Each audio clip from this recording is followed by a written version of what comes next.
Here's our battle axe. Just want to go over a few features of the program. So your learning goal is orbit, pan, fit, and we'll do display settings. Click on orbit and you can rotate it round.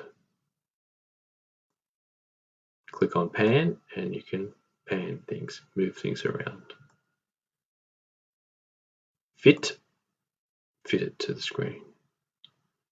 And display settings, visual style, shaded with hidden edges.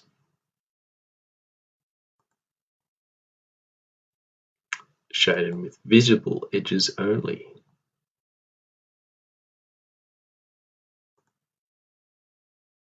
Wireframe. Or wireframe with hidden edges. Go to orbit and you can have a good look around at the battle axe. Display settings, visual style, shaded. And we'll escape, always press escape from all.